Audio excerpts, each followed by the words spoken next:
దేవునామం మీ అందరికి వందనాలండి. Praise the Lord. అందరు బాగున్నారా? మీ పక్క వారికి విష్ చేస్తారా? హలో, బాగున్నారా? కొన్ని నిమిషములు పరిశుద్ధమైన గ్రంథంలోని కొన్ని మాటల్ని ధ్యానించుకుందాం. మొదటిగా ద్వితీయోపదేశ కాండము 20వ అధ్యాయం 4వ వచనం చదవాలని కోరుచున్నాను. Deuteronomy 24th verse. 20 chapter 4th verse. వనకకుడి వారి ముఖము చూచి బెదరకుడి. వనకకుడి వారి ముఖములు చూచి బెదరకుడి. మీ కొరకు మీ శత్రువులతో యుద్ధము చేసి మిమ్మల్ని రక్షించువాడు మీ దేవుడైన యెహోవాయే. మీ దేవుడైన యెహోవాయే. వాక్యంలో పోయినప్పుడు మీరందరూ నాతో వచ్చిన మాట చెప్పాలనుకోవచ్చున్నాను. యెహోవా నా దేవుడు, యేసు ప్రభు నా సొంత రక్షకుడు. చెప్పబోయే వాక్యము, వినబోయే వాక్యము, నేను చదివే వాక్యము పరిశుద్ధాత్మ దేవుడు నాకు ఆశీర్వాదకరంగా చేయనుగాక. Amen, amen, amen. ఈ దినము దేవుని సన్నిధిలో ఏం చెప్పాలని నేను ప్రార్థించగా యుద్ధముల విషయమై దేవుడు మాట్లాడమని నాకు దేవుడు బయలుపరిచాడు. యుద్ధములు మనం బైబిల్ పరిశుద్ధ గ్రంథం చదివినట్లయితే ఈ యుద్ధము అనేది అనేకమైన సార్లు రాయబడి ఉన్నది. చూడాలి అంటే బైబిల్ అంతటిలో 400 సార్లు 400 టైమ్స్ ఈ యుద్ధాల గురించి రాయబడి ఉన్నది. కొన్ని యుద్ధాలు జయించారు, కొన్ని యుద్ధాలలో ఓడిపోయారు. అయితే ఈ యుద్ధాలు ఎందుకున్నాయి బైబిల్లో? యుద్ధాలతోటి మనకేం అవసరము అని మనం చూస్తే యుద్ధాలతోటి మనం ఏమైనా నేర్చుకోగలుగుతామా? ఈ కాలంలో మనకి యుద్ధాలతోటి ఏం పని అని మనం ఆలోచిస్తే దేవుడు ప్రతి ఒక్క అంశంని, ప్రతి ఒక్క క్రియని బైబిల్ పరిశుద్ధ గ్రంథంలో ఉంచాడంటే దాని ద్వారా మనం ఒక పాఠము నేర్చుకొని మన జీవితానికి అది ఆధారంగా ఉండులాగా, ఒక ఎగ్జాంపుల్ లాగా ఆ దేవుడు ఉంచాడని జ్ఞాపకం చేసుకోవాలా. ఈ దినము చెప్పాలి అంటే మన మధ్యలో పాస్టమ్మ గారు గత ట్యూస్డే, లాస్ట్ ట్యూస్డే 12వ తారీఖు సర్జరీ అయినది. తను మరణ అంచుల్లో నుండి తను తిరిగి వచ్చినదని గొప్ప సాక్ష్యం విన్నాం. ఈ దినము తన బలం తెచ్చుకున్నది. బలం తెచ్చుకొని ఆయన సన్నిధికి వచ్చి ఆయన ఎంతో బలహీనంగా ఉన్నది. యాక్చువల్లీ ఆయన సన్నిధిలో ఆరాధించాలని ఆశగా ఉన్నది. అయితే ఈ దినము ఆయన సన్నిధికి వచ్చి ఆయన వాక్యము ప్రకటించి ఆయన బలమును పొంది అనేకులకి తనకున్న ఆత్మని బట్టి దేవుడు తనని బలముగా వాడుకున్నాడు. ఈ దినం తన మాటలు బట్టి అనేకులు ఆదరణగా పొందారని నమ్ముచున్నాను. మన జీవితంలో అనేకమైన పోరాటాలు ఉంటాయి. మన పోరాటాలని మనకు జయం ఇచ్చేవాడు మన దేవుడని జ్ఞాపకం చేసుకోవాలి. అందుకొరకు కీర్తనకారుడు 60:12 ఏమని రాయబడింది చూద్దాం. దేవుని వలన మేము శూర కార్యములు జరిగించెదము, మా శత్రువులని అనగొద్రుకువాడు ఆయనే. హల్లెలూయా. మీరు ఏం చేస్తారంట? శూర కార్యములు మీరు చేస్తారు. ఈ దినము మన జీవితంలో అయితే మనం ఆర్మీలో కానీ లేకపోతే మీరు ఎవరు ఒక సోల్జర్స్గా లేరు, ఫిజికల్గా వెళ్ళి ఫైటింగ్ చేయడానికి లేకపోతే ఏదైనా ఆర్మీలో పార్టిసిపేట్ చేయడానికి. ఈ యుద్ధాల ద్వారా మీరు ఏం నేర్చుకుంటారు అని చూస్తే మీ జీవితము, మనం జీవించే దినచర్యలో మనం అనేకమైన యుద్ధాలని మనము ఎదుర్కొంటూ ఉంటాం. బ్యాటిల్స్ ఆఫ్ లైఫ్ అంటాం. మన జీవితంలో అనేకమైన బ్యాటిల్స్ మనము ఎదుర్కొంటూ ప్రతి ఒక్క బ్యాటిల్లో కానీ మనము ప్రతి ఒక్క వార్లో కానీ మనము జయము పొందాలని ఆశ కలిగి ఉంటాం. ప్రతి మన బ్యాటిల్లో కానీ మన ప్రతి పోరాటంలో నువ్వు జయం పొందాలని నువ్వు ఆశగా ఉంటావు. నువ్వు జయం పొందాలనే నేను ప్రార్థిస్తున్నాను. మీ ప్రతి ఒక్క పోరాటంలో ఘన విజయంని మీరు సాధించాలని దేవుడు కూడా ఆశ కలిగి ఉన్నాడు. మీ జీవించేంత కాలంలో మీరు అనేకమైన మీ జీవితంలో లైక్ యువర్ పర్సనల్ లైఫ్ అంట, వ్యక్తిగత జీవితంలో అనేకమైన పోరాటాలు ఉంటాయి. అలానే చూస్తూ ఉంటే మీ ఫ్యామిలీ లైఫ్ అంట, మీ కుటుంబంలో కూడా మీకు అనేకమైన యుద్ధాలు, పోరాటాలు ఉంటాయి. ప్రొఫెషనల్ లైఫ్, మీ ఉద్యోగంలో కొన్ని పోరాటాలని మీరు పోరాడుతూ ఉంటారు. అలానే చూస్తూ ఉంటే యూ కెన్ సీ సోషల్, మనుషులతో కూడి ఎప్పుడైతే వ్యక్తిగత అభిప్రాయాలతోటి, మీ జీవన విధానంతోటి ఒక పోరాటము ఆ సొసైటీ ద్వారా మీకు ఉంటుంది. మీ స్పిరిచువల్ ఆత్మీయ జీవితంలో కూడా మీరు అనేకమైన పోరాటాలని పోరాడుతూ ఉంటారు. మన ప్రతి పోరాటములో మనం విజయం సాధించాలి అనే ఆశగా ప్రతి ఒక్కరు జీవిస్తూ ఉంటారు. ఈ యుద్ధాలు కానీ ఈ పోరాటము ఒక మానవునికి ఎప్పుడు ఆరంభమవుతుందని మనం ఆలోచిస్తే, ఎప్పుడైతే ఈ భూమి మీదకి వచ్చిన వెంటనే 9 నెలలు ఒక తల్లి గర్భంలో ఉంటాడు. గర్భం నుండి బయటికి వచ్చిన వెంటనే అంబిలికల్ కార్డ్ తోటి ముందు అంత ఆహారం అందుతుంది. ఎప్పుడైతే బయటికి వచ్చిన వెంటనే ఆ పిల్లవానికి ఒక పోరాటం ఉంటుంది. అతనికి శ్వాస తీసుకోవడము, సొంతగా ఆహారం తీసుకోవడం అనేది గొప్ప పోరాటముతోటి ఆ పోరాటముని వెంటనే ఈ అట్మాస్ఫియర్కి వాళ్ళు అడ్జస్ట్ అవుతారు. ప్రతి విషయంలో చూడాలి అంటే నువ్వు జీవించేంత కాలము నీ చైల్డ్హుడ్ అంటాం, నీ యొక్క 0 to 12 ఇయర్స్లో నీ స్కూల్ విషయంలో, ఒకవేళ స్టడీస్ విషయంలో నువ్వు ఏమి చదవాలో పిల్లల్ని అడిగితే నీకు కష్టమైన బాధ ఏమిటంటే నాకు ఎగ్జామ్స్ కదా అంటాడు. నేను ఎగ్జామ్స్ చిన్ననాటిలో నేను అనుకునేది ఈ ఎగ్జామ్స్ ఎప్పుడైపోతాయా అని ఆలోచించేది. ఎంతమంది చిన్నపిల్లలకి అదే ఉంటుంది, నా ఎగ్జామ్స్ ఎప్పుడైపోతాయి, నాది అసలు కోర్స్ అంతా ఎప్పుడైపోతుందని అంటుంది. వాళ్ళకి ఎగ్జామ్స్ అంటే పెద్ద పోరాటంగా ఉంటుంది. ఎప్పుడైతే ఎమర్జింగ్ యూత్ అంటాం, ఎమర్జింగ్ యూత్ అంటే 18 to 30 అనుకోండి. ఈ ఎమర్జింగ్ యూత్కు ముందు అడోలసెంట్ ఏజ్ వస్తుంది 13 to 17. ఈ 13 to 17లో అడోలసెంట్ ఏజ్లో ఎలా ఉంటుందంటే చాలా వాళ్ళ జీవితంలో మార్పులు వస్తాయి. వారు యవనంగా మారుతూ ఉంటారు. వారికి కెరియర్లో నా ఇంట్రెస్ట్ ఏంటిది, నేను ఏది సెలెక్ట్ చేసుకోవాలి అనే ఆలోచనలు ఉంటాయి. వారిలో పెద్ద పోరాటం ఏముంటుందంటే కంపేరింగ్ అంటాం. పక్క వారిని చూసి వీడు ఎలా అయ్యాడు, వారిని చూడు ఎలా ఉన్నాడు. ఈ కంపారిజన్ బట్టి వాళ్ళకు ఒకలాంటి స్ట్రెస్లో గురవుతుంటారు. అయితే నేను నా లైఫ్లో ఏది నేను సెలెక్ట్ చేసుకోవాలి అని ఆ కాలంలో వారు ఆలోచిస్తూ ఉంటారు. అయితే 18 to 30లో ఎలా ఉంటుంది అంటే ఇది ఎమర్జింగ్ యూత్ అంటాం. ఈ కాలంలో ఒకవేళ నువ్వు ఏ కోర్స్ తీసుకున్నా, ఏ ప్రొఫెషన్లో నువ్వు ఉన్నా, నీ ఉద్యోగ నిమిత్తం నాకు ఏ కంపెనీలో జాబ్ ఉంటుంది, లేదా హయ్యర్ స్టడీస్కి వస్తున్నా, బయట దేశం వెళ్ళాలా, నేను ఎక్కడ సెటిల్ కావాలి, నా ఉద్యోగం నేను ఎలా జీవించాలి, లేకపోతే ఎవరిని వివాహం చేసుకోవాలి, మ్యారేజ్ విషయంలో. So lot of things comes in to your life for అంటే నీ లైఫ్లో ఇటువంటి బ్యాటిల్స్లో నువ్వు వెళ్తూ ఉంటావు. అలానే మనం చూస్తూ ఉంటే 30 to 50లో ఫైనాన్షియల్ స్ట్రగుల్, పేరెంటింగ్ మనం చూస్తూ ఉంటే పెద్ద వయసు వస్తూ ఉంటే, ఒకవేళ అడల్ట్ వెళ్ళిపోయి ఓల్డ్ ఏజ్కి వస్తూ ఉంటే హెల్త్ ఇష్యూస్ తోటి పోరాడుతూ ఉంటారు. ఇటువంటి పోరాటము జీవిత కాలముని లైఫ్ స్పాన్ అంతా ఏదో ఒక పోరాటముతో నువ్వు పోరాడుతూనే ఉంటావు. నీ ప్రతి పోరాటానికి నువ్వు విజయం సాధించాలి అంటే నీకు బలము కావాలి. ఏం కావాలి? నీకు బలము కావాలి. అందుకొరకే ఫిలిప్పీలకు రాసిన పత్రిక 4వ అధ్యాయం 13వ వచనంలో ఏమని రాయబడింది చూద్దాం. నన్ను బలపరచు వాని యందు నేను సమస్తమును చేయగలను. హల్లెలూయా. నిన్ను బలపరచు వాని యందు నువ్వు సమస్తము చేయగలుగుతావు. ఒకవేళ నువ్వేమైనా విజయం సాధించాలి అంటే you need to do something. నువ్వు ఏదైనా చేయాలి. చేయకుండా నీకు విజయమని దేవుడు దయచేయడని జ్ఞాపకం చేసుకోండి. నీకు నీ విజయము ఆషామాషిగా ఏం రాదు, అదేమో అంత ఈజీగా వచ్చేదేం కాదు.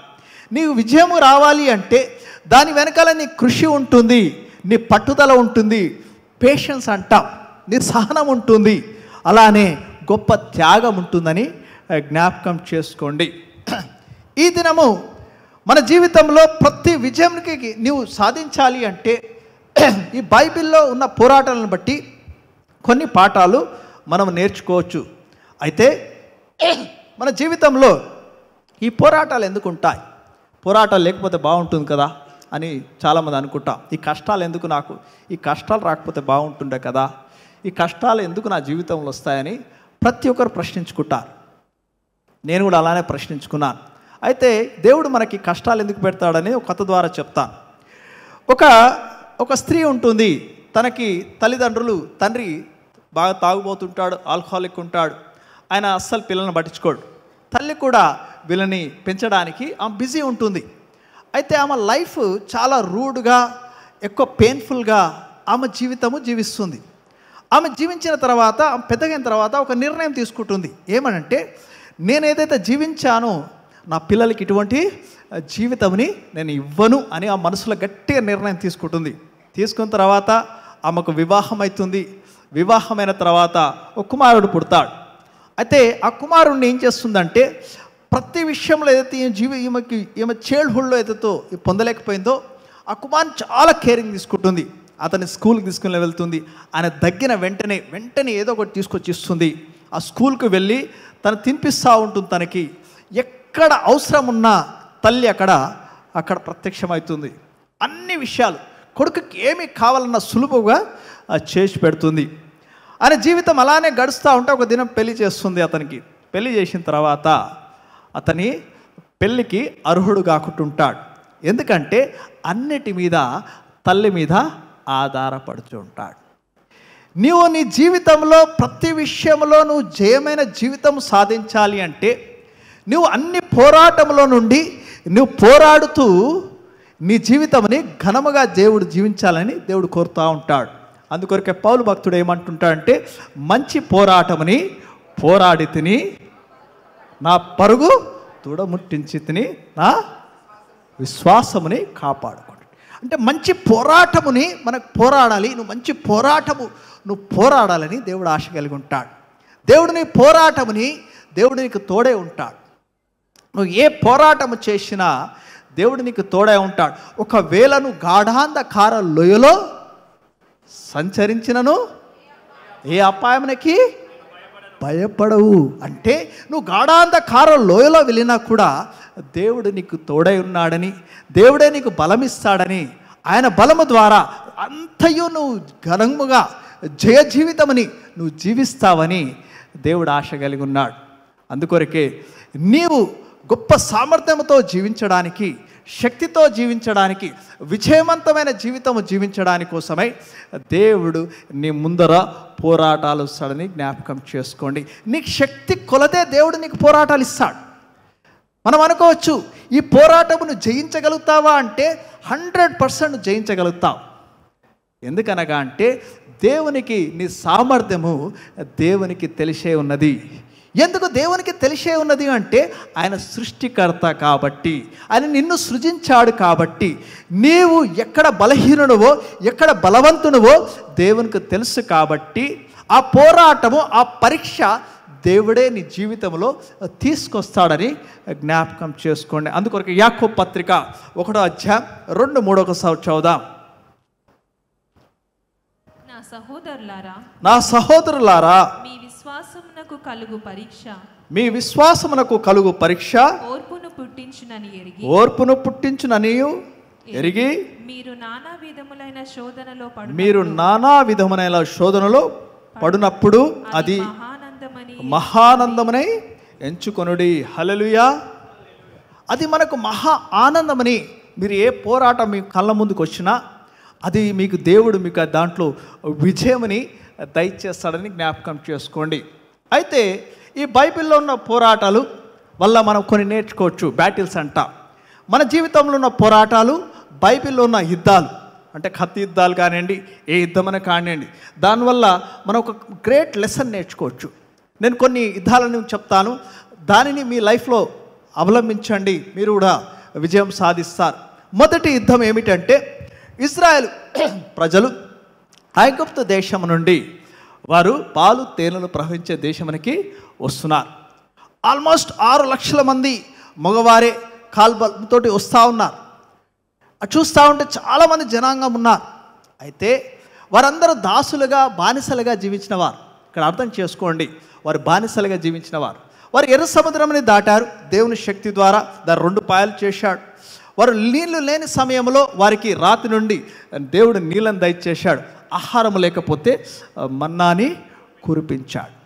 అయితే వీరు రఫేదేం అనే ఒక స్థలంకి వచ్చారు. ఈ రఫేదేం అనే ఒక స్థలంకి వచ్చినప్పుడు అక్కడ వీళ్ళకి శత్రువులు ఎదురయ్యారు. అమాలేకులు వీళ్ళకి ఎదురయ్యారు. ఈ అమాలేకులు ఎదురైనప్పుడు వీరికి ఎప్పుడు యుద్ధం అనేది చేయడం రాదు, ఎప్పుడు కత్తి పట్టడం రాదు, యుద్ధం అనేది రాదు. అయితే మోషే యెహోషువని పిలుచుకొని నువ్వు కొంతమందిని జమ చేసుకో, యుద్ధమునకు వెళ్ళమని చెప్పాడు. నువ్వు యుద్ధమునకు వెళితే నేను ఆ కొండ మీదకి వెక్తాను, ఆ వెక్కి నేను ప్రార్థిస్తానని చెప్పాడు. చూడండి, మోషే యెహోషువ యుద్ధమునకు వెళ్ళాడు, మోషే కొండ మీదకి వెళ్ళాడు, తోడుగా అహరోను హూరులను తీసుకొని వెళ్ళాడు.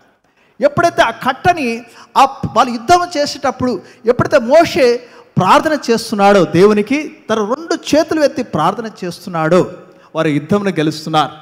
ఎప్పుడైతే వారు ఆయన మోషే చేతులు కిందకి అలసిపోయి కింద పెడుతున్నప్పుడు యుద్ధమని ఓడిపోతున్నారు. ఇది ఎవరు గమనించారు?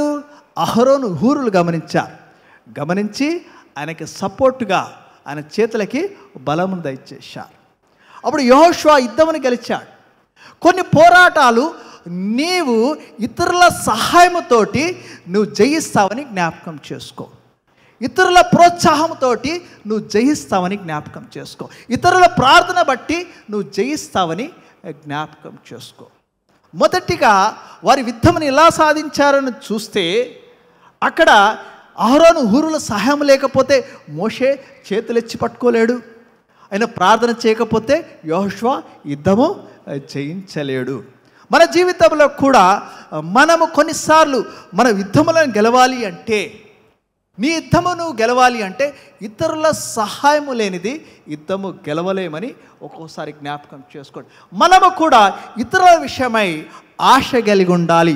వారి పోరాటం విషయమై, వారి విజయం విషయమై కూడా నువ్వు ఆశ కలిగి ఉండాలని పరిశుద్ధ లేఖనం చెప్తుంది. అందుకొరకు చూడండి, ఫిలిప్పీలకు రాసిన పత్రిక 2:4 చదువుదాం. ఫిలిపియన్ చాప్టర్ 2:4. మీలో ప్రతివాడును తన సొంత కార్యములను మాత్రమే కాక తన సొంత కార్యములు మాత్రమే గాక ఇతరుల కార్యములను కూడా చూడవలను. Don't be selfish. ఇది నాకు అవసరం లేదు కదా, నా పని కాదు కదా అని అనుకోకండి. దేవుడు గమనిస్తూ ఉంటాడు. దేవుడు ఆ దినము అహరోను గమనించాడు అనుకుంటా. ఆయన చేసిన కార్యముని జ్ఞాపకం చేసుకొని ఆయన ప్రధాన యాజకునిగా దేవుడు ఆయన నియమించాడు. హల్లెలూయా. నువ్వు చేసిన ప్రతి కార్యముని దేవుడు చూస్తుంటాడు. నువ్వు చేసే ప్రతి కార్యం ఇతరుల ఎడల నువ్వు ఆశ కలిగి ఉన్నావో దేవుడు చూస్తాడు. అందుకొరకే చూద్దాము, గలతీయులకు రాసిన పత్రిక 6:2 ఏమని రాయబడి చూద్దాము. 6:2. ఒకని భారము నొకడు భరించి ఇలాగు క్రీస్తు నియమముని పూర్తిగా నెరవేర్చుడి. హల్లెలూయా.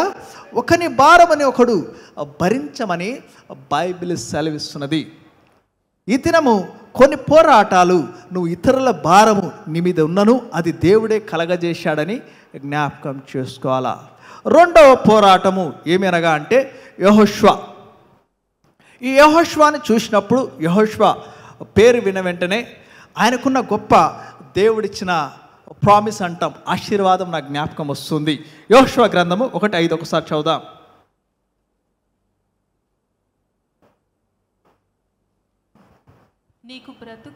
నీవు బ్రతుకు దినములన్నిటను ఏ మనుషుడును నీ ఎదుట చూడండి, నీ బ్రతుకు దినములన్నిటను ఏ మనుషుడును నీ యొద్ద నిలవలేక ఉండును. హల్లెలూయా. ఈ వాగ్దానము నాకు కావాలని ప్రతి ఒక్కరికి ఉంటుంది. నువ్వు బతుకు దినములంతా ఏ మనుషుడు నీ ముందల నిలవలేకుండా ఉన్నాడని. ఎంత గొప్ప వాగ్దానము యెహోషువకు దయచేశాడు చూడండి. అయితే యెహోషువ ఎప్పుడైతే మోషే తర్వాత ఆయన ఆ ఇజ్రాయెల్ జనాంగంని ఆయన ఒక గొప్ప అధిపతిగా ఉన్నప్పుడు ఆయన మొదటిగా యోర్దాను నది దాటాల్సిన ఒక సమయం వచ్చినది. యోర్దాను నది దాటేశాడు. అయితే ఈయన మొదటి యుద్ధము దేనితోటి ఉన్నది, ఏ ప్రాంతముతో ఉన్నదంటే ఎరికో పట్టణము దగ్గర ఉన్నది. ఈ ఎరికో పట్టణము గొప్ప గోడలు కలది అని రాయబడింది, ద బిగ్గెస్ట్ వాల్స్ అని. మన జీవితంలో కూడా ఒక్కొక్కసారి కొన్ని యుద్ధాలు మనం చూస్తే ఇది చాలా గొప్పది, దీన్ని మనం జయించలేమన్నట్టు అనిపిస్తుంది. యెహోషువ కూడా అలానే అనిపించింది. కానీ ఆ యుద్ధము చేయడానికి దేవుడు సహాయముగా సైన్యాధిపతిని పంపించాడని జ్ఞాపకం చేసుకోండి. హల్లెలూయా. సైన్యాధిని పంపించిన తర్వాత వారికి ఏం చెప్పాడు, వారికి ఏం చేయమన్నాడు, మీరు కత్తులు ఇలా కటారు తిరగమనట్లేదు. వారికి 6 దినములు ఆ యోర్దాను ఆ యెరిషో గోడల చుట్టూ తిరగమన్నాడు, కోట చుట్టూ తిరగమన్నాడు. 7వ దినము ఒక దినము 7 సార్లు తిరిగిన తర్వాత బిగ్గరగా కేకలు వేయమన్నాడు. కొన్ని విషయాలు నువ్వు దేవుణ్ణి స్తుతిస్తే చాలు, నువ్వు దేవుని నామముని స్తుతిస్తే చాలు, దేవుడు చెప్పిన విధముగా నువ్వు నడుచుకుంటే చాలు, నీ జీవితంలో విజయం వస్తుందని జ్ఞాపకం చేసుకోండి. హల్లెలూయా. దేవుడు ఏ ప్రకారముగా నిన్ను చేయమంటాడు, దేవుడు ఏ విధముగా నిన్ను నడవమంటాడు, ఏ విధముగా నువ్వు నడిస్తే దేవుడు నీకు విజయం ఇస్తానని దేవుడు నీకు చెప్తాడు. ఒకవేళ నువ్వు దేవుడు చెప్పిన ప్రకారముగా నువ్వు నడిచినట్లయితే, దేవుడు చెప్పిన విధముగా నువ్వు చేసినట్లయితే, దేవుడు ఆ ఒక పోరాటంలో నీకు విజయము దయచేస్తాడు. అందుకొరకే ద్వితీయోపదేశ కాండము 3వ అధ్యాయం 22వ వచనం చదువుదాం. మీ దేవుడైన యెహోవా మీ పక్షముగా యుద్ధము చేయువాడు, మీ దేవుడైన యెహోవా మీ పక్షముగా యుద్ధము చేయువాడు గనుక వారికి భయపడవద్దని ఆజ్ఞాపించి తిని. హల్లెలూయా.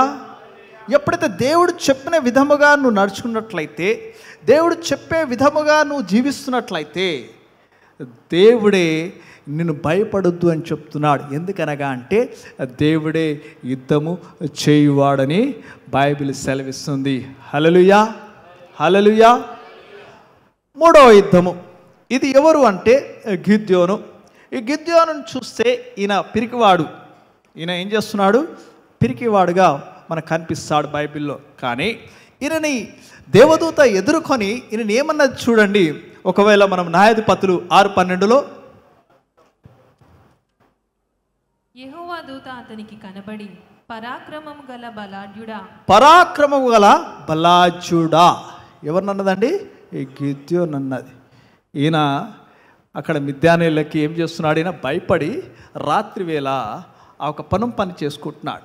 ఎందుకంటే వాళ్ళకు ప్రతిసారి కొల్లబుచ్చుకొని వెళ్ళిపోతూ ఉంటారు. వీరు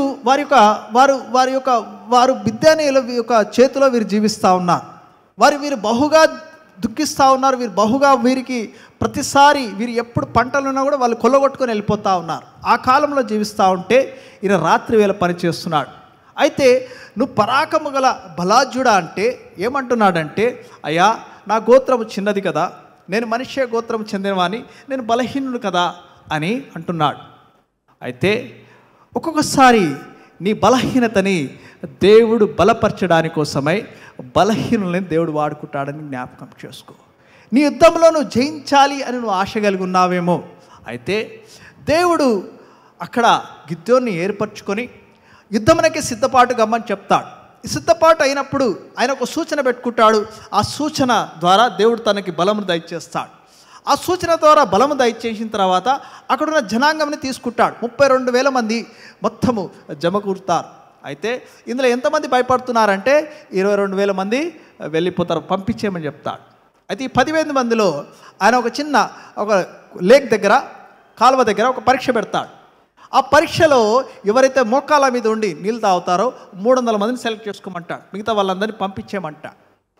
పంపించిన తర్వాత ఆ యుద్ధములో దేవుడు గిద్యోనికి ఘన విజయముని దయచేస్తాడు. హల్లెలూయా. మనం ఒక్కోసారి ఎక్కడైతే బలహీనంగా ఉన్నామో దేవుడు బలవంతులని బలహీనపరచడానికి కోసమై, దేవుడు జ్ఞానులని సిగ్గుపరచడానికి కోసమై నీ బలహీనతను వాడుకొని నీకు విజయమును దయచేస్తాడు. హల్లెలూయా. ఎందుకనగా అంటే నీ బలహీనత బట్టి, అది పౌలు భక్తుడు, ఎక్కడ నేను బలహీనో అక్కడ నేను బలవంతుని అన్నాడు. నీ బలహీనత, నువ్వు పోరాటంలో ఇది నేను బలహీనం కదా, ఇక్కడ విజయం సాధించలేను కదా నువ్వు అనుకోవచ్చు. కానీ దేవుడు నీ బలహీనతని నువ్వు ఎప్పుడైతే ఒప్పుకుంటావో దానినే బలపరిచి ఎవరైతే బలంగా ఉన్న వారిని కించపరుస్తాడు. అందుకొరకే ఒక్కోసారి నీ యుద్ధంలో నువ్వు బలహీనంగా ఉన్నట్లయితే దేవుడే నిన్ను బలపరచువాడని జ్ఞాపకం చేసుకో. 4వ యుద్ధము, ఇది చాలా ఫేమస్ స్టోరీ. మన చిన్నప్పుడు సండే స్కూల్లో వింటాం. చాలా అందరికీ తెలిసిన స్టోరీ ఇది. ఎవరంటే దావీదు గొలియాతు. ఈ దావీదు గొలియాతు కథ విన్నప్పుడు నేను చాలా మటుకు అది మేము చిన్నప్పుడు వీబీఎస్కి వెళ్ళినప్పుడు బొమ్మలు అతకబెట్టి చెప్పేది. అది చాలా ఎగ్జైట్మెంట్ ఉంటుండే. ఎందుకనగా అంటే ఆ ఒక గొలియాతు పిక్చర్ చూసి అజానుభావుడుగా దావీదును చూస్తే చిన్నవాడు ఒడిశాల రాయితో ఉంటుండే. అయితే నా మనసులో అనిపించేది, నేను కూడా, నా పేరు కూడా డేవిడ్ కదా, నేను కూడా ఆ కాలంలో ఉంటే ఇట్లనే వర్షాలు రాయేస్తానని వర్షాలు రాయి కూడా ప్రాక్టీస్ చేయడం స్టార్ట్ చేశాం. జనరల్గా ఇవేదో ప్రాక్టీస్ చేస్తూ ఉంటాం. కానీ ఆ దినము దావీదు గొల్యాతు యుద్ధంలో మనం ఏమి నేర్చుకోవచ్చు? దావీదు గొల్యాతు యుద్ధంలో మనం ఏమి నేర్చుకోవచ్చు అంటే, ఆ కాలంలో ఎప్పుడైతే ఫిలిస్తీన్లు మన ఇజ్రాయేలీయులు వారి యుద్ధముల కోసం ఇద్దరు ఎదురుబదిరిగా నిలబడ్డప్పుడు ఒక గొల్యాతు ఫిలిస్తీయుడు బయటకు వచ్చి ఛాలెంజ్ చేస్తున్నాడు అందరికి. ఏమని? మీ మధ్యలో ఎవరైనా ఉంటే నా ముందుకు పంపించండి, వాడు నేను తెలుసుకుంటాము, మీరందరూ సేఫ్ ఉంటారు కదా అన్నాడు. అయితే అక్కడ ఉన్న వారు ఎవ్వరు ముందుకు వస్తలేరు. ఎందుకు ముందాలు, నా అవసరం ఏముంది, నాకేం అవసరం, నేను చచ్చిపోతే నా ఫ్యామిలీ ఎట్లా అని ఆలోచిస్తూ అక్కడున్న ఎవ్వరు ముందుకు రావట్లేరు. కానీ అతను దేవుని కూడా దూషిస్తున్నాడు. దేవుని దూషించినా కూడా పౌరుషము లేకుండా అక్కడ ఉన్నవారు ఉన్నారు. అయితే ఇక్కడ దేవుని దూషించడము అక్కడికి వచ్చిన దావీదు జ్ఞాపకం చేసుకున్నాడు. ఎవరి ఫిలిస్తీయుడు అని, ఎవరి సున్నతి లేని ఫిలిస్తీయుడు, ఎవరు నా దేవుని దూషిస్తున్నాడని పౌరుషము కలిగి యుద్ధమునికి సిద్ధమయ్యాడు. యుద్ధమునికి సిద్ధమై అక్కడ గొల్యాతును చూస్తలేదు. ఆ గొల్యాతుకున్న ఆ ఒక డాలులను కానీ ఆ అస్త్రములను కానీ ఏమి చూడట్లేదు. కానీ దావీదు ఒకటే ఒక నమ్మకంతోటి యుద్ధమునకు వచ్చాడు. ఏ నమ్మకం అంటే, నాకు తోడై ఉన్నది నా దేవుడు అని. హల్లెలూయా. ఆయన యుద్ధమునకి ఏ పేరట వచ్చాడని బైబిల్ సెలవిస్తూ చూద్దాం ఒకసారి. మొదటి సమూయేలు 17వ అధ్యాయం 45వ వచనం. దావీదు, నీవు కత్తియు ఈటయు బల్లెమును ధరించుకొని నా మీదికి వచ్చున్నావు. అయితే నీవు తిరస్కరించిన ఇశ్రాయేలు సైన్యములకు అధిపతియగు యెహోవా పేరట నేను నీ మీదికి వచ్చున్నాను. చూడండి ఏమంటున్నాడంటే, నువ్వు తిరస్కరించిన ఇశ్రాయేలుల సైన్యాధిపతియగు యెహోవా పేరట నీ మీదికి వచ్చుచున్నాను. హల్లెలూయా. ఎప్పుడైతే దేవుని పేరట, ఆయన బలము కాదు, ఆయన శక్తి కాదు, ఆయన జ్ఞానము కాదు, దేవుని పేరట నువ్వు నన్ను దూషించిన దేవుని దూషించావని రోషముతోటి నేను దేవుని పేరట నీతో యుద్ధమునికి వచ్చానని ఎప్పుడైతే దావీదు ముందుకు వెళ్ళాడో, ఆ ఒక యవ్వనుడు అంత చిన్నవాడు ఒకే ఒక రాయితోటి అతను పడివేశాడు. హల్లెలూయా. ఒకవేళ నువ్వు ఏ యుద్ధమునకైనా నువ్వు దేవుని పేరట, if you use the name of God, నువ్వు దేవుని నామముని ప్రకటిస్తూ దేవుని శక్తిని నువ్వు తెలియపరుస్తూ ఆ యుద్ధంలో నువ్వు ఎప్పుడైతే ప్రవేశిస్తావో, ఆ పోరాటంలో నువ్వు పోరాడుతుంటావో, దేవుడు నీకు విజయముని దయచేస్తాడని జ్ఞాపకం చేసుకోండి. హల్లెలూయా. ఎందుకనగా అంటే సామెతలు 18:10 ఏమని రాయబడిందంటే, యెహోవా నామము బలమైన దుర్గము. హల్లెలూయా. అన్ని నామముల కన్నా శక్తి గల నామము యేసయ్య నామము. నువ్వు ఈ దినము నీ జీవితంలో ఈ యొక్క పోరాటంలో నేను ఎలా విజయం సాధించాలి అని నువ్వు అనుకున్నట్లయితే, ఒక్కొక్కసారి నువ్వు దేవుని నామముని ప్రకటిస్తే చాలు, నువ్వు దేవుని పేరట ఏం అడిగినా చాలు. దేవుడు అందుకొరకు యోహాను సువార్త 14వ అధ్యాయం 14వ వచనంలో ఏమని రాయబడింది చూద్దాము. నా నామమున మీరు నన్నేమి అడిగినను నేను చేతును. హల్లెలూయా.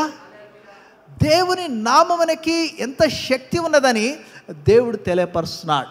నా నామమున మీరు నేమ్ అడిగినను.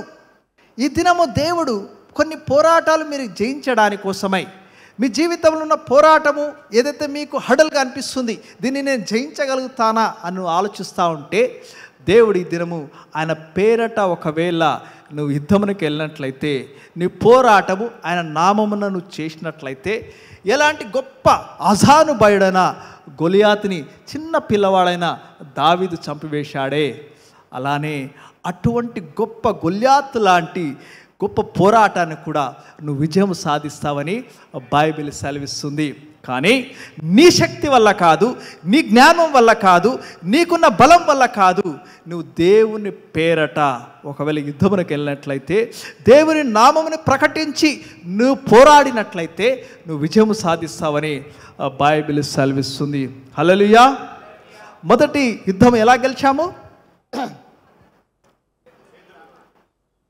ఇతరుల సహాయంతో, ప్రార్థనతోటి. రెండో యుద్ధము ఒబీడియన్స్, దేవుడు చెప్పిన విధముగా చేస్తూ ఆయన స్తుతించాలి. మూడో యుద్ధం ఎలా గెలిచాము? మూడో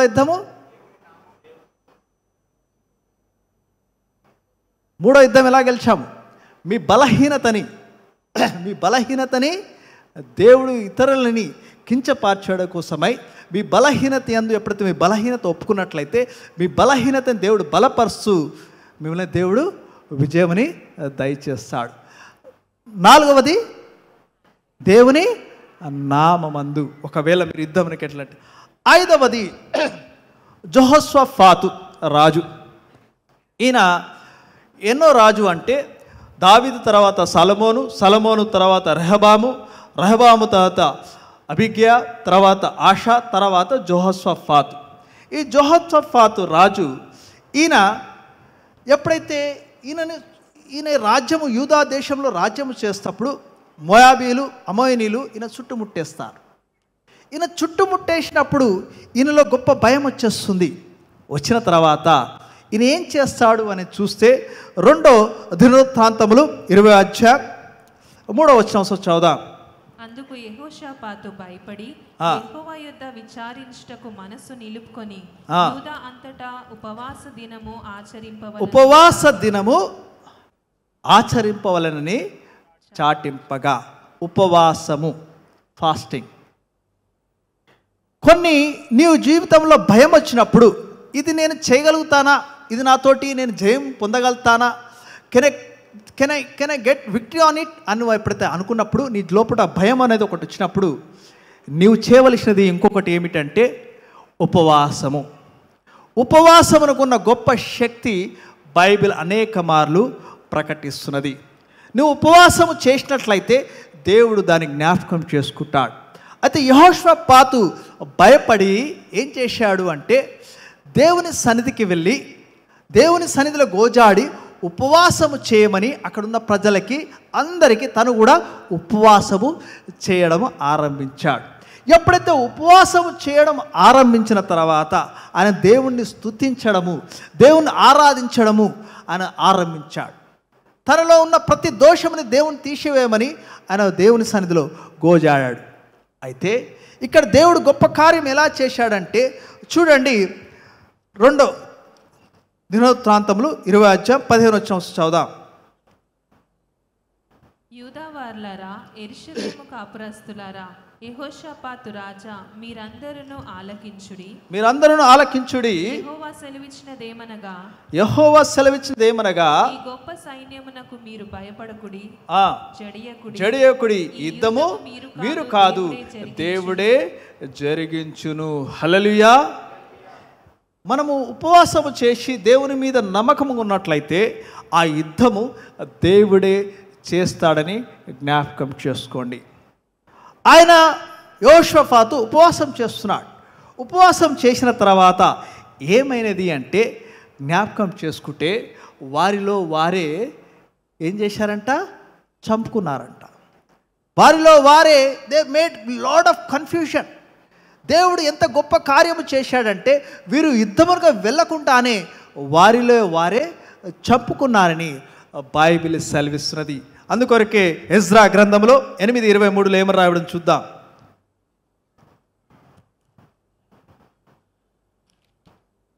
8:23 మేము ఉపవాసముండి ఆ సంగతిని బట్టి మా దేవుని వేడుకొనగా, మా దేవుని వేడుకొనగా ఆయన మన మనవిని అంగీకరించెను. హల్లెలూయా. ఒకవేళ మీరు ఉపవాసం ఉండి ఆయన సన్నిధిలో మీరు గోజాడినట్లయితే, మీ పోరాటం విషయంలో మీకు ఇంకనూ సమాధానం రాక అనేక కాలము నుండి దీనికి ఎలా సొల్యూషన్ అని మీకు అర్థం కాకపోతే, మీకు లోకమంతయు మీకు చెప్పినది మీకు అర్థం కానట్లయితే, there is a easy solution for that. దానికి అన్నిటికన్నా సులువైన సొల్యూషన్ ఏమిటంటే, నీవు దేవుని సన్నిధిలో ఉపవాసము చేస్తూ దేవుని సన్నిధిలో నువ్వు ప్రార్థించినట్లయితే, దేవుని సన్నిధిలో నువ్వు ఆయన స్తుతించినట్లయితే, ఆయన నామముని జ్ఞాపకం చేసుకున్నట్లయితే, దేవుడే ఆ యుద్ధముని చేయువాడని బైబిల్ సెలవిస్తుంది. అందుకొరకే నహూము 1:7 ఏమని రాయబడిందంటే, యెహోవా ఉత్తముడు, శ్రమ దినములందు ఆయన ఆశ్రయదుర్గము, ఆయన యందు నమ్మిక ఉంచుము, వారిని ఆయన ఎరుగును అన్నాడు. హల్లెలూయా, హల్లెలూయా. అయితే 5వ యుద్ధం ఎలా గెలిచామండి? ఉపవాసము ద్వారా. మొదటి యుద్ధము ఇతరుల సహాయము, ప్రార్థన. రెండో యుద్ధము ఒబీడియన్స్, విధేయత చూపిస్తూ దేవుని స్తుతించడము. మూడో యుద్ధము మన బలహీనత ఏమవుతుందో దేవుని సన్నిధిలో ఒప్పుకున్నట్లయితే దేవుడు నిన్ను బలపరిచి దేవుడు నీకు విజయం దయచేస్తాడు. నాలుగో యుద్ధము ఆయన నామమున మీరు యుద్ధం ప్రకటించినట్లయితే ఆ యుద్ధమునకి ఆయన నామం వెళ్తే. ఐదవది ఉపవాస ప్రార్థన.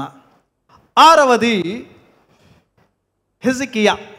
ఈ హెజికియా దేవుని యందు భయభక్తులు గలవాడు, దేవుని యందు నమ్మకము గలవాడు, దేవుడు చెప్పిన ప్రతి ఆజ్ఞని నెరవేర్చినవాడు.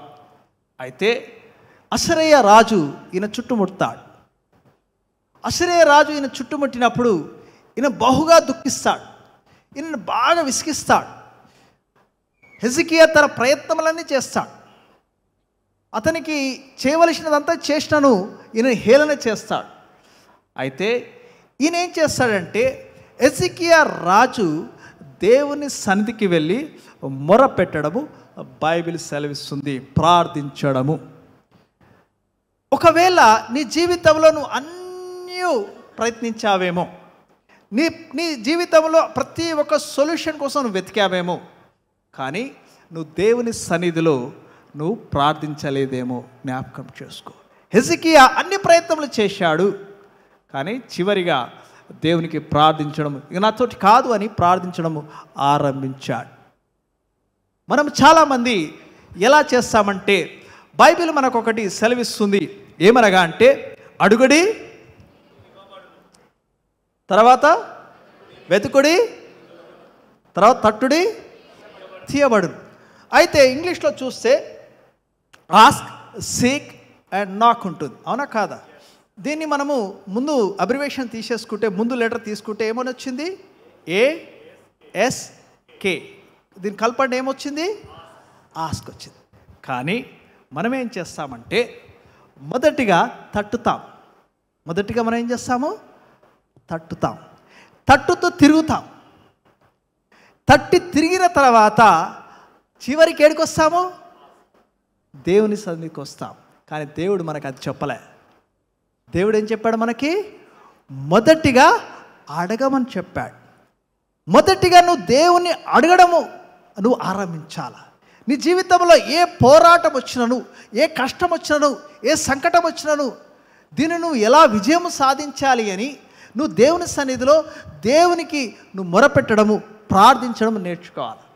ఆయన సన్నిధిలో ఎప్పుడైతే నువ్వు పోరాడినప్పుడే, ఆయన సన్నిధిలో ఎప్పుడైతే నువ్వు ప్రార్థించినప్పుడే, నువ్వు అడిగినప్పుడే ఆయన ఏం చేస్తున్నాడు అంటే, నువ్వు ఎక్కడ వెతకాలనో చెప్తాడు దేవుడు. దానికి బలం ఇచ్చేవాడు ఆయనే అని జ్ఞాపకం చేసుకో. ఆ పోరాటానికి నీకు బలం ఇస్తాడు. నన్ను బలపరచు అని నేను సమస్తమును చేయగలనని బైబిల్ సెలవిస్తుంది. ఆ పోరాటము నీవే జయము పొందాలని దేవుడు నీకు బలం ఇస్తాడు. ఎప్పుడైతే నువ్వు బలము నీకు ఇస్తే నువ్వు పోరాటంలో గెలుస్తావని తెలిసినప్పుడు నీకే బలమునిస్తాడు.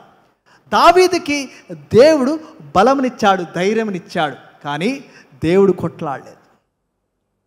గిద్యోను బలహీనుడు అయినా దేవుడు ఆయన బలపరిచాడు, కానీ దేవుడు ఆ పోరాడలేదు. యోషువని జ్ఞాపకం చేసుకోండి. దేవుడు కొన్ని పోరాటాలు మనతో పోరాడాలని ప్రయత్నిస్తుంటాడు. ఎప్పుడైతే మనము పూర్తిగా బలహీనులమో, ఎక్కడ చాలా భయపడుతూ మనం జీవిస్తామో, అప్పుడు దేవుడు తన ఒక కార్యముని ఆయన చేస్తాడు. ఎక్కడైతే మనం ఇది మనతోటి కాదు అని మనం ఎప్పుడైతే అనుకుంటామో, ఎస్, అప్పుడు దేవుని కూడా తెలిసినప్పుడు ఇది వీరితోటి కాదు అన్నప్పుడు దేవుడే తన కార్యము చేయడానికి ఆయన సిద్ధముగా ఉంటాడు. హల్లెలూయా. ఆ దినము ఏమైపోయింది, హెజకియాకి ఏమైందంటే హెజకియా ప్రార్థన చేశాడు. ఇక్కడ అషరయ రాజు బహు సైన్యంతో ఉన్నాడు. యుద్ధం చేసినా బలపరిచినా ఇది కాదు. కానీ ఆయన ఏం చేశాడంటే ఆయన దేవదూతని పంపివేసి రాత్రివేళ ఒకే దినమున 1,85,000 మందిని హతమార్చాడు. హల్లెలూయా. ఒక్కొక్కసారి యుద్ధము యెహోవాదే అని జ్ఞాపకం చేసుకోండి. కొన్ని యుద్ధములు దేవుడు నీ యొక్క ప్రమేయము లేకుండానే, నీ శక్తి లేకుండానే, నీవు దేవుణ్ణి ప్రార్థిస్తుంటే దేవుడే దానికి ఏం చేస్తాడు, దానికి మార్గముని, సొల్యూషన్ని, విజయముని నీకు దయచేస్తాడు. హల్లెలూయా. ఈ దినం మనం నేర్చుకోవాల్సింది ఏమినగా అంటే, అందుకొరకే నిర్గమకాండం 14వ అధ్యాయం 14వ వచనంలో ఒక మాట రాబడింది, చదువుదాం. యెహోవా మీ పక్షమున యుద్ధము చేయును, యెహోవా మీ పక్షమున యుద్ధము చేయును, మీరు ఊరకయే ఉండవలెనని ప్రజలతో చెప్పెను. మీరు ఊరకనే ఉండవలనని ప్రజలతో చెప్పెను. హల్లెలూయా. ఒక్కొక్కసారి మనము ఊరకనే ఉండమని చెప్తాడు. ఒక్కొక్కసారి మన జీవితంలో నీవు జయించలేవు, నువ్వు పోరాడలేవు అని దేవునికి తెలిసినప్పుడు దేవుడు యుద్ధము చేసేవాడని నేనే, నువ్వు ఊరికనే ఉండమని చెప్తా. కొన్ని పరిస్థితులలో నువ్వు యుద్ధం చేయాలనా అని నీకు ఆలోచన వచ్చినప్పుడు అవసరం లేదంటాడు దేవుడు. ఎందుకంటే యుద్ధము చేయవాడను నేనే అని చెప్తుంటాడు. ఇట్స్ మై వర్క్ అంటాడు. ఇట్స్ మై వర్క్ అంటాడు. సో ఈ దినము మనము కొన్ని పోరాటాలని మీరు చూశారు. ఈ పోరాటాల ద్వారా దేవుడు మిమ్మల్ని ఘనపరచడానికి కోసమై మీ జీవితంలో పోరాటాలు ఉంటాయని జ్ఞాపకం చేసుకోండి. మీ ప్రతి పోరాటము కానీ, ఏ కష్టము కానీ, మీ జీవితంలో ఏ పరీక్ష కానీ మీ ముందర వచ్చిందంటే మొదటిగా మీరు జ్ఞాపకం చేసుకోవాల్సింది ఏమిటంటే, అది మీరు జయించలేకపోయినను మీరు ప్రయత్నిస్తే చివరిగా ఆ దేవుడు తప్పకుండా, మీరు దేవుని మీద ఆధారపడితే ఆ పోరాటంలో మీకు తప్పకుండా విజయంని దేవుడు సాధించి మీకు ఇస్తాడని జ్ఞాపకం చేసుకోండి. హల్లెలూయా. మీరు దేవుని మీద ఆధారపడినట్లయితే ఆ దేవుడు మీకు బలంనిస్తాడు, లేకపోతే దేవుడు మీకు సపోర్ట్ ఇస్తాడు, సహాయం ఇస్తాడు. దేవుడు మీరు చెప్పిన విధంగా మీరు నడిస్తే, లేకపోతే మీరు ఉపవాసం చేసిన, ప్రార్థన చేసిన, చివరికి విజయము మీదే అని జ్ఞాపకం చేసుకోండి. హల్లెలూయా. అందుకొరకే కీర్తనకారుడు ఒక మాట అంటుంటాడు, చూడ 34:17. నీతిమంతులు మొరపెట్టగా యెహోవా ఆలకించును, నీతిమంతులు మొరపెట్టగా యెహోవా ఆలకించును, వారి శ్రమలన్నిటిలో నుండి వారిని విడిపించును. హల్లెలూయా. నీతిమంతులు ఎప్పుడైతే మొరపెడతారో దేవుడు ఆలకిస్తాడని జ్ఞాపకం చేసుకోండి. అందుకొరకే దేవుడు మన గొప్ప ఆశీర్వాదం దయచేశాడు. యెషయా గ్రంథము 54:17 ఏమని రాయబడిందంటే, నీకు విరోధముగా రూపింపబడిన ఏ ఆయుధమును వర్ధిల్లదు. హల్లెలూయా. ఒకవేళ నువ్వు దేవుని పక్షం ఉన్నట్లయితే, దేవుడు నీకు తోడై ఉన్నట్లయితే, దేవుడు నీకు కలిగినదంతయు ఆయనదని నువ్వు ఎప్పుడైతే నువ్వు నీ హృదయంలో ఉన్నట్లయితే, దేవుని పేరట నువ్వు యుద్ధము చేసినట్లయితే, నీ జీవితంలో ఇది కాట్లేదు అయినను దేవుని మీద ఆధారపడినట్లయితే, నీవు ఎవరి మీద ఆధారపడుతున్నావు, ఏ నామమందు నువ్వు బలపడుతున్నావని దేవుడు నిన్ను గమనిస్తూ నీకు విరోధముగా సాతానుడు ఏ ఆయుధముని నీకు విరోధముగా రూపు చేసినను అది వర్ధిల్లదని జ్ఞాపకం చేసుకోండి. హల్లెలూయా. ఎందుకంటే నువ్వు ఎవరి పేరట యుద్ధం చేస్తున్నావు, దేవుని పేరట యుద్ధం చేస్తున్నావు అని జ్ఞాపకం చేసుకోండి. ప్రతి యుద్ధములో నువ్వు జయమును సాధించడానికి దేవుడు నీ పక్షం ఉన్నాడని జ్ఞాపకం చేసుకోండి. అందుకొరకు రోమీయులకు రాసిన పత్రిక 8వ అధ్యాయం 31వ వచనం చదువుదాం. ఇట్లుండగా ఏమందుము, దేవుడు మన పక్షమున ఉండగా మనకు విరోధి ఎవడు? హల్లెలూయా. దేవుడు నా పక్షమున ఉండగా. హల్లెలూయా. మీరు ఈ మనసులో ఎంతమంది ఈ మాట అనుకుంటున్నారు? దేవుడు మీ పక్షమున ఉండగా, నా పక్షమున ఉండగా నాకు విరోధి ఎవడు? హల్లెలూయా. 37 చదువు, 37 డైరెక్ట్గా. అయినను మనలను ప్రేమించిన వాని ద్వారా మనము వీటన్నిటిలో అత్యధిక విజయముని పొందుచున్నాము. హల్లెలూయా. ఈ ప్రతి విషయంలో, ప్రతి పోరాటములో నువ్వు అత్యధిక విజయమని నువ్వు సాధిస్తావని దేవుడు జ్ఞాపకం చేస్తున్నాడు. ఈ దినము మన పరిశుద్ధ గ్రంథములో అనేకమైన పోరాటాలను మనం చూసాం. ఈ పోరాటాల ద్వారా మనము కొన్ని పాఠాలు నేర్చుకున్నాం. మన జీవితంలో కూడా అనేకమైన పోరాటాలని మనం పోరాడుతూ ఉంటాం. మన జీవితంలో ప్రతి నిర్ణయం కోసమై కొన్ని నిర్ణయాలు ఈజీగా ఉంటాయి, కొన్ని నిర్ణయాలు చాలా కష్టంగా ఉంటాయి, కొన్ని మనము చేయనివి కూడా మన మీదకి ఒక యుద్ధంలాగా వస్తాయి, కొన్ని మనం అనుకోని పరిస్థితిలో మనం ఉండిపోతాం. యోసేపును చూసినట్లయితే యోసేపు 17 ఏళ్ళప్పుడు ఆయన కలలు కన్నాడు.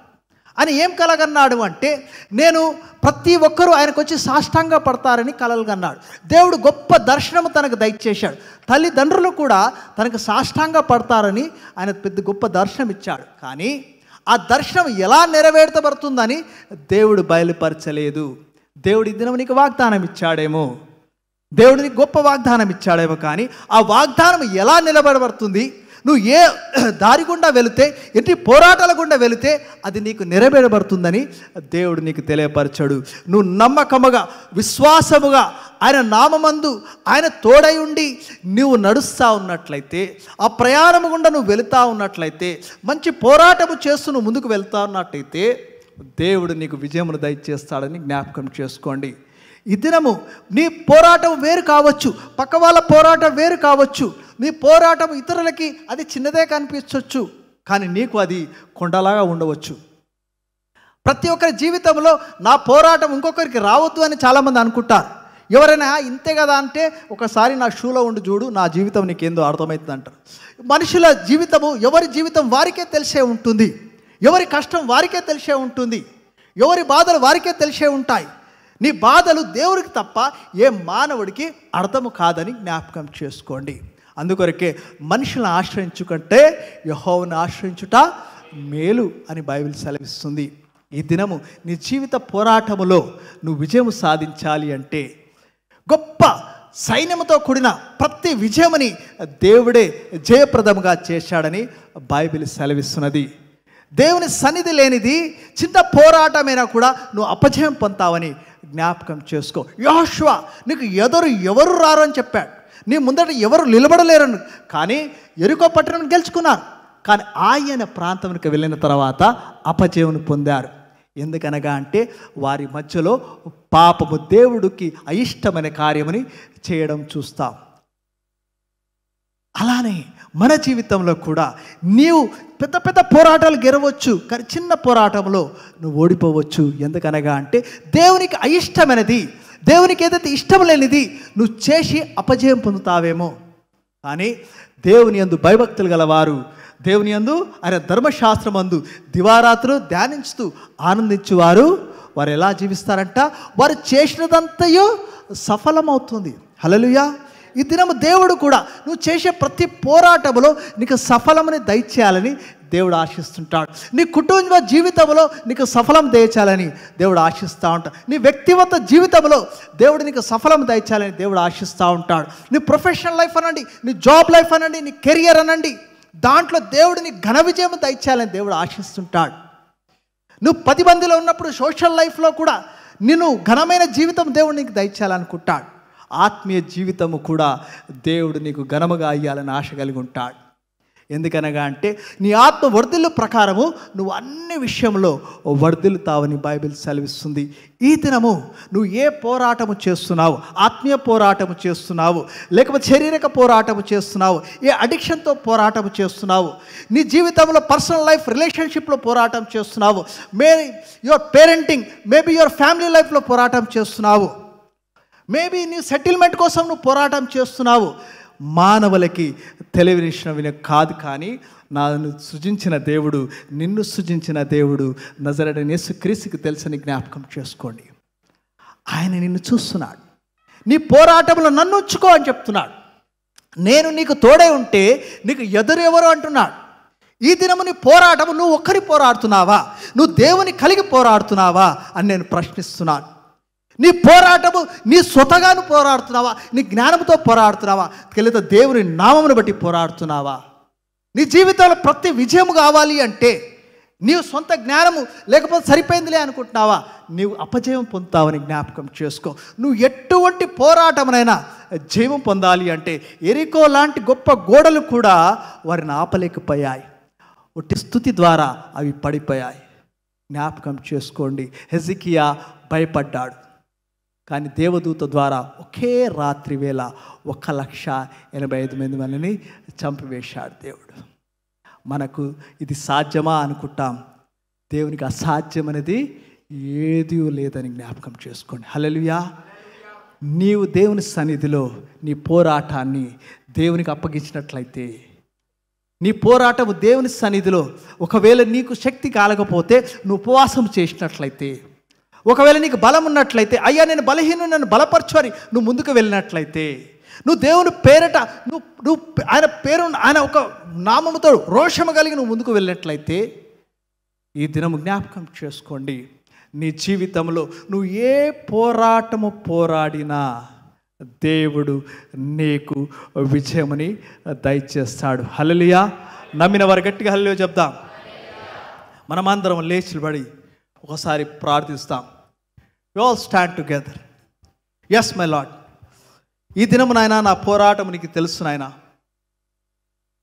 ఈ దినము నాయన నేనేం పోరాడుచున్నాను, ఏ విషయంలో నాయన నేను నీ సన్నిధిలో నాయన నా జీవిత పోరాటములో నాయన నేను ఎక్కడొచ్చి ఆగి ఉన్నానో నీకు తెలుసు తండ్రి.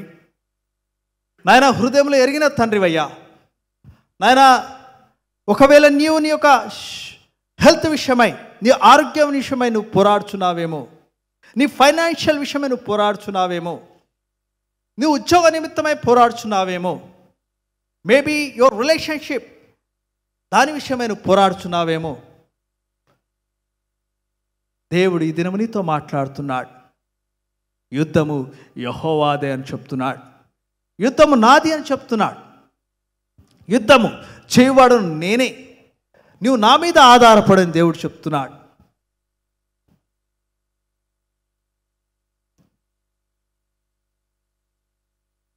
యుద్ధము యెహోవాదే.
పరిశుద్ధ నా కృపగల నాయసయ్య, ఈ దినమునైనా నీ సన్నిధికి వచ్చిన బిడ్డలు జ్ఞాపకం చేసుకోండి అయ్యా.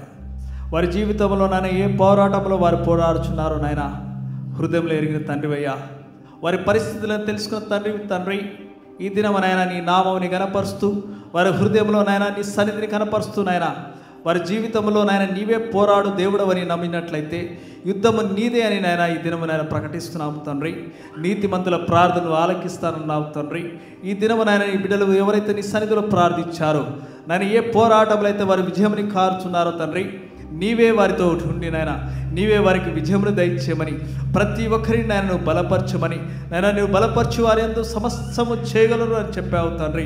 అటువంటి బలమని నీ బిడ్డలకి ప్రసాదించమని నాయన, నీకు విరోధముగా వచ్చేవారు ఎవరయ్యా అని నాయన బైబిల్ సెలవిస్తున్నది తండ్రి. ఈ దినమునైనా నీవే వారికి తోడే ఉండమని నాయన, నీవు ప్రతి ఒక్క పోరాటంలో నాయన నీవే వారికి విజయమును దయచేయమని ప్రభువైన యేసుక్రీస్తు నామమున వేడుకొని ప్రార్థిస్తున్నాను తండ్రి. ఆమేన్, ఆమేన్.